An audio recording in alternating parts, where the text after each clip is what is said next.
आज के एपिसोड में हम देखेंगे कि रोहित चलते चलते रोहित की बातें याद कर रही होती हैं कि रोहित उसे कहता है कि हम हनीमून पैकेज अभिरा और अरमान को गिफ्ट करेंगे। रूही यही सोच रही होती है कि इन्हें हनीमून पे जाना है और उतने में उसका पैर फिसल जाता है और वो गिर जाती है।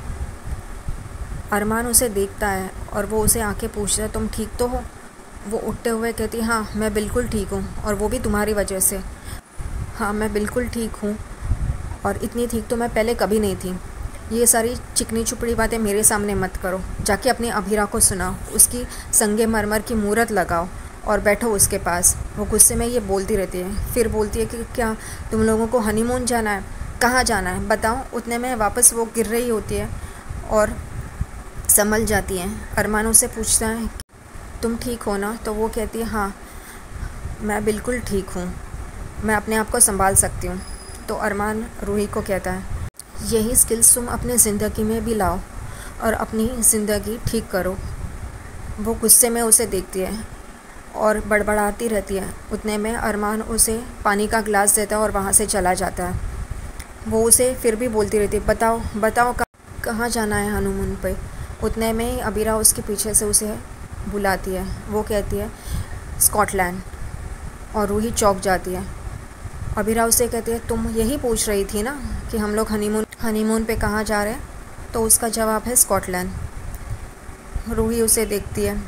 अबीरा उसे कहती है कि तुम मुझसे ये पूछ सकती थी, तुम्हें अरमान से पूछने की क्या ज़रूरत थी? तो रूही उसे गुस्से में कहती है, क्यों मैं अरमान से पूछ नहीं सकती?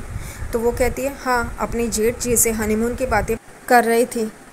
मैं तो ओपन माइंडेड हूँ, लेकिन अगर घर वालों में से किसी ने सुन लिया तो वो तो तुम्हारी क्लास लगा देंगे। ये सुन के रूही और भी गुस्सा हो जाती है। रूही से कुछ बोलने जाती है। उतने में अबीरा उसे कहती है कि संभल जाओ, अपने जेठ जी से और जेठानी जी से कैसी बात करनी है वो सीखो। रूही कहती है, मैं इस घर की बहू हूँ, तुम अभी तक इस घर की बहू बनी नहीं हो। तो अबीरा कहती है, हाँ लेकिन मैं तुम्हारी जेठानी बनने वाली हूँ, तो इस घर के तौर तरीके तुम सीखो। कोई भी अपने जेठ और जेठानी का अपमान नहीं करता, उनसे सही तरीके से ही बात करता है। और मेरे चरण नीचे है, छू लो, क्योंकि यही तुम्हें आगे करना है।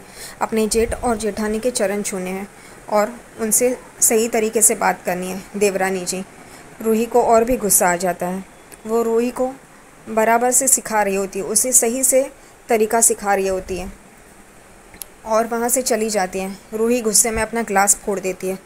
दूसरी तरफ अरमान अबीरा को खींचता है और एक हमारी बात अधूरी रह गई है ऐसा कहता है। तो अबीरा उसे कहती है कि दादी सा अभी अभी संभली है, हमारे पे गुस्सा थी, अब और कोई ऐसी हरकत मत करो। फिर वो कहता है, नहीं ये तो चाहिए, करके उन दोनों की प्यार भरी बातें होती है। फिर अबीरा अपने रूम में होती है और यही सोच रही होती है कि सारी तैयारियां तो पोद्दार्स कर रहा है। वो अपना समझ के, मुझे अपना समझ के सारी चीज़ें कर रहा है, मुझसे कुछ भी एक्सपेक्ट नहीं कर रहा है, लेकिन मेरा भी ये फ़र्ज़ है कि मुझे भी अपना कंट्रीब्यूशन देना होगा और देना चाहिए भी, क्योंकि माँ पापा होते तो वो कुछ ना कुछ मेरी शादी के लिए करते ही। और वो यही सोच रही होती है। दूसरी तरफ दादी सा, माधव, विद्या, मनोज, मनीषा, संजय, फूफासा और कांचल बैठे रहते हैं। दादीसा उन सबको गोल्ड प्लेटेड इनविटेशन कार्ड दिखाती है और कहती है, ये हमने सिलेक्ट किया है। सब लोग देखते हैं और वहाँ पे रूही भी होती है। रूही एकदम से बोल पड़ती है कि ये इतना गोल्ड प्लेटेड कार्ड की, और रुक जाती है। उतने में दादीसा बोलती है, तुम्हें क्या परेशानी है? तुम्हारे सोने के जेवर पिघला के तो नहीं बना रहे? और वो चुप हो जाती है। दादीसा उसे कहती है कि ये लो, इस पर अबीरा और अरमान का नाम लिखो। वो जाते जाते यही सोच रही होती हैं कि मैं तो इन दोनों की शादी तुड़वाने आई थी और ये क्या करवा रहे हैं मुझसे।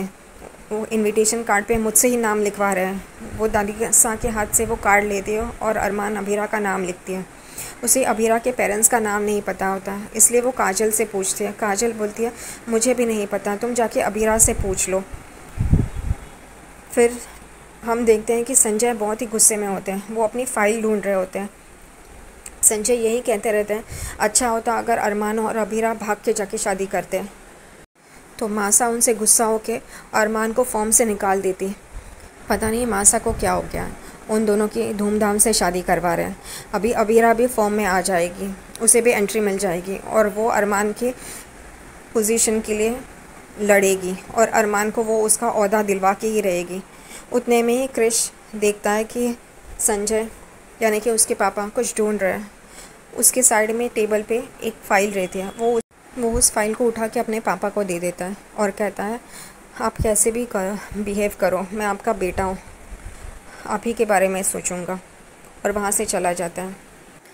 अभीरा अपने सारे जेवर कुकी के बॉक्स में रख रही होती है। उतने में उसका फ़ोन बजता है।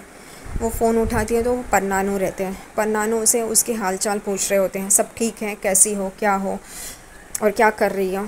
उतने में ही अभीरा बहुत खुश हो जाती है। वो कहती है आपका कॉल आ गया तो मैं अब बहुत खुश हूँ। मैं ठीक थी लेकिन अब बहुत ही खुश हूँ।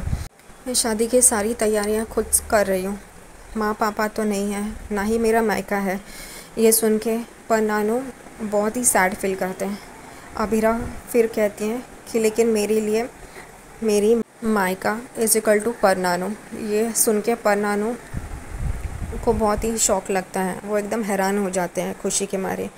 और फिर अभीरा कहती है कि मुझे समझ में नहीं आ रहा है कि मैं क्या पहनूं, क्या करूं। सारे फंक्शंस तो हो रहे हैं लेकिन मेरी अभी तक सिलेक्शन नहीं हो रही है। माँ होती तो कुछ ना कुछ मेरी मदद कर देती, पर अब अकेले ही करना पड़ रहा है। इतने में ही पन्नानू के यहाँ से एक बॉक्स गिरता है। अभीरा एकदम ज़ोर से बोलती है क्या हुआ पन्नानू, अब ठीक तो है, क्या हुआ? तो पन्नानू कहते हैं कुछ नहीं, मैं साफ़ सफाई कर रहा था, फाइल्स देख रहा था। उतने में ही एक बॉक्स गिरा है। तो वो कहती है ठीक है, आपको कुछ लगा तो नहीं? तो वो कहते हैं नहीं। उतने में ही अभीरा कहती है तो क्या कुछ खास गिरा है क्या? तो वो कहते हैं नहीं नहीं, ये तो ऐसे ही कोई पुरानी चीज़ गिर गई है। तो अभीरा उनसे कहते हैं अरे वो तो बहुत कुछ खास होगी। तो वो कहते हैं नहीं, अगर कोई ख़ास चीज़ रही तो वो तुम्हारी। तो अभीरा बहुत ही खुश हो जाती है, कहती है अब तो वो कोई ख़ास ही चीज़ होगी, देख लेना। और उनका फ़ोन ख़त्म हो जाता है। पर नानू वो बॉक्स उठाते हैं तो उतने में उन्हें पता चलता है ये तो अक्षरा का लहंगा है जो उन्होंने उसके लिए ख़रीदा था। वो कहते हैं कि हाँ भगवान, शायद आपकी यही मर्ज़ी है कि मैं ये अभीरा को दूँ। उतने में ही रूही अभीरा के पास आती है और कहती है ये देखो तुम्हारी शादी का इनविटेशन कार्ड 24 कैरेट गोल्ड का है, इस पे अपना नाम लिख दो। अभीरा उस कार्ड को हाथ में लेती है। तभी रूही उसे कहती है कि तुम्हारे लेवल का तो नहीं है, कुछ तो ख्याल करो।